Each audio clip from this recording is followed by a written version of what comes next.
Live from Fargo and serving you on TV, online, and on the go. This is Valley News Live 10 at 10. It can be a pain to make your way to downtown Fargo and squeeze into a parking spot, but there are new ideas brewing that may mean taking a step back in time. Good evening and thanks for joining us tonight. Mike has the evening off. Parking has been a hot button issue when it comes to downtown. Last year alone, the heart of downtown had 14 new restaurants open up, with more people opening for business. Valley News Team's Krista Boehm learned developers are bringing in a new idea by turning the pages in history.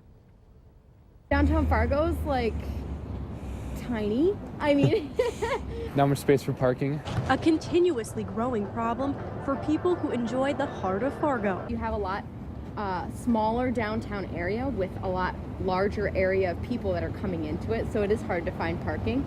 So far, parking ramps have been the only talk of any kind of an answer to a concerning question. How will we get people in and out of downtown? For a business that's been around for 95 years, Brad Wimmer with Wimmer's Diamonds has learned about and watched downtown transform. And now a new idea that could better the future of downtown by taking a look at the past. I think that maybe the 40s, 50s, 60s, when downtown was at its peak, this could bring us back to that. It's the idea of a street railway system, just like the one used in the early 1900s. We had a 4-mile streetcar system in downtown that connected with the adjoining neighborhoods throughout South Fargo up through NDSU, over to Concordia, and also to Moorhead State at that time. And it could be coming back to solve all the parking problems, aimed at a particular generation. The millennials, they're strapped with a lot of student debt. Sometimes they kind of want to forego the ownership of an automobile. They're looking at alternative means and are a little bit more receptive to walkability. A more urban design, making room for more people and less cars without filling downtown with parking ramps. An idea many who spend their time enjoying the growth of downtown can get behind. I think it would be a cool tourist attraction. I think it's a really cool system, and you just have to get the people on board. In downtown Fargo, Krista Boehm, Valley News Live.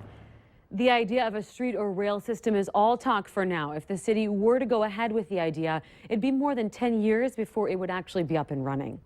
Now, share your ideas about this with us on Facebook. Just search Valley News Live, like our page, and tell us what you think. Snow sports might be the last thing on your mind right now, but lawmakers are talking about them. Kids as young as 10 years old could soon be legal to ride a snowmobile. In North Dakota, you have to be 12 years old to enjoy a ride, but some lawmakers are trying to lower the age to 10 if you take a safety class and only ride on your own property. Supporters say it's actually safer to start young because apparently you learn all the dangers better at that age. Yeah, they should be able to ride around the yard. It's just like a little big wheel with a real motor instead of an electric one. So, whether you're 8 years of age or whether you're 50 years of age, you can put yourself in pretty grave situations if you're not familiar with the machines. If the bill passes in the Senate, it still has to go through the House. Before North Dakota students get to put on their robe and cap, they will need to pass another test. It's a basic civics test. It was made official today when Governor Jack Dalrymple signed the House bill into law. Now, the class of 2016-2017 must score at least a 60% on the 100-question test. In following school years, students have to score 70%. The governor said understanding our civic rights and duties empowers us all to bring about positive change. Several other states, including South Dakota, are also considering similar legislation. About 47,000 Minnesotans can't vote. That's because they're convicted felons, but that soon could change. A bill at the legislature would allow felons to vote as soon as they get out of jail or prison. A group calling itself Restore the Vote MN announced the push to get the change passed. Among the supporters and sponsors are both Democrats and Republicans, including Republican Jerry Hurtis. If you're able to be released on your own recognizance out in the community, you certainly should be eligible to vote. Current Minnesota law requires felons to complete all portions of their sentence, including probation, before they can vote. It's Friday, time to get a look at this week's Valley's Most Wanted. Police say Everett Jones Jr. is wanted for aggravated assault, interference with an emergency call, resisting police, and a probation violation. Call police if you have any information on this man. And if you need help uncovering fraud and corruption in your community, call our whistleblower hotline and we'll do our very best to get to the bottom of it. Just call 701-237-6576. Leave your tip and a member of our investigative team will get on the case and go to work exposing the truth. What's all the buzz? Well, Minnesota may be known as Minnesota nice, but North Dakota is known for something sweeter. It's the #1 honey producing state in the nation. It's the buzzing bees honey that's essential to keep store shelves stocked and beekeepers in business. A bill being talked about in North Dakota says a beekeeper can't have a hive within 2 miles of an occupied residence, a daycare or operating school. This, of course, would not apply to a residence owned or occupied by the beekeeper themselves. However, if the beekeeper wants to farm within 2 miles, they must get a letter from the owner giving permission for the location.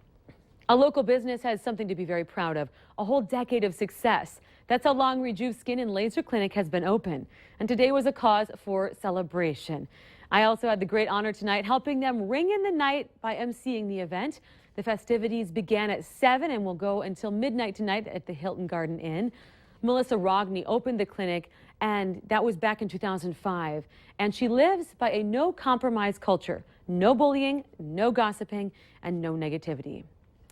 We've heard of flu cases all across the valley, but just how many have we had? The North Dakota Department of Health released a report with updated numbers. In the entire state so far, nearly 4,500 cases have been reported. Of those, 38 have been fatal. Now, how did Cass County rank? Well, nearly 600 cases have been reported in the valley, 334 in Grand Forks County, and only 40 cases coming from Trail County. As we cheer on and root for our team to win this Sunday, don't forget to plan for a sober ride. That's a message from law enforcement. Extra patrols are going to be out around the valley, and their advice, just plan ahead. Always be careful with how much you put in your cup, too. Without measuring it out, you may be getting more than you think. Our pocketbooks are a little happier with the low gas prices, but what if you never had to pay for gas ever again, or at least for the year? That's the reality for Dennis Braley. He's from Grand Forks. He was selected to win free fuel from Tanks of Thanks.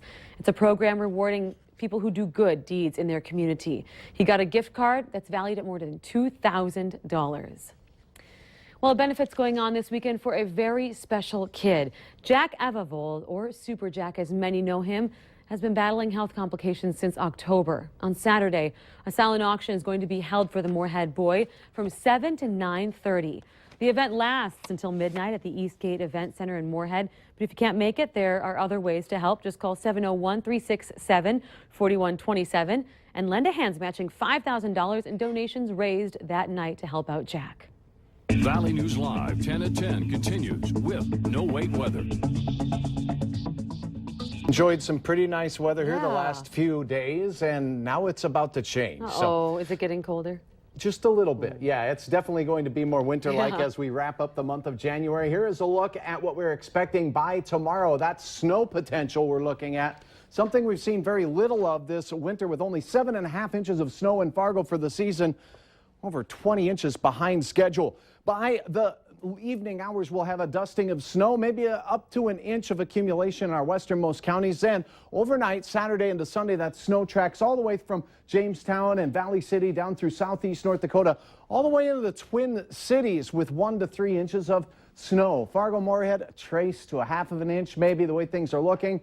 Outdoors right now, it is 27. Clouds building in. Northwest winds are blowing at 10 miles per hour. So the wind has switched directions now. Not southerly anymore, but out of the north. And that's where the cold air is coming from. Hey, we've had pesky flurries all day in the Arrowhead of Minnesota, but we're watching what's moving out of Saskatchewan here near Saskatoon. Near Regina, we're seeing some snow develop.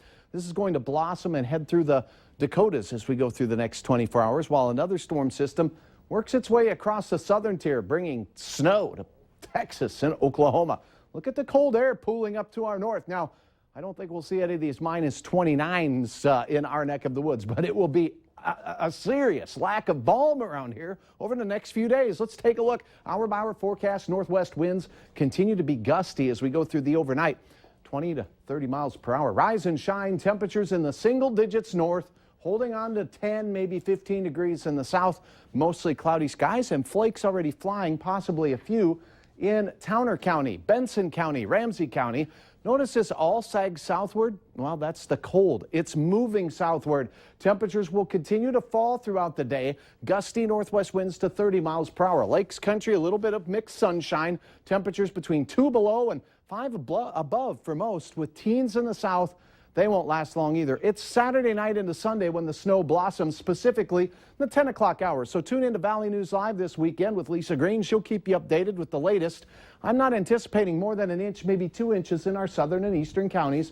Then the cold takes hold, and dangerous wind chills will be something you'll hear us talking about the next several days, as we'll have Sunday temperatures down in the single digits above and below zero. Wind chills 15 to 30 below. Here's the track of the snow, and again, our westernmost counties and southwesternmost counties with the best chance to see a couple of inches of snow. So for your Saturday afternoon planner, single digits above and below zero for the north with snow west and south. Temperatures will be cool. Fargo's planner, 11 to start your day. North winds at 17 miles per hour, nearly steady temperatures through the better part of the afternoon hours, with them sinking by the time we get to 5 o'clock in the evening to 8 degrees, gusting winds to 35 miles per hour. And our best chance of snow comes in the evening in the Fargo area and the southern Red River Valley. Super Bowl Sunday, not so super. Temperature wise, we're talking 5 below zero. That really deflates our spirits a little bit. That looks like 4 degrees for your super cold Sunday. Groundhog's Day, 14 with south winds trying to warm us up. But then it's right back to the cold. 8 below on our Wednesday morning. And then we finally get a chance to start rectifying the temperatures just a little bit. 27 degrees by Friday with a flurry of snow. It's going to be chilly, but that's kind of what you expect at this time of year. Indeed, but it does look on the far out scale after this gets over that we'll warm back up again. Ooh, very nice. Yes. Thanks, Hutch. Still ahead for us tonight, a new way that you could be reunited with your lost pet. But first, what you can learn from the pros about staying in shape.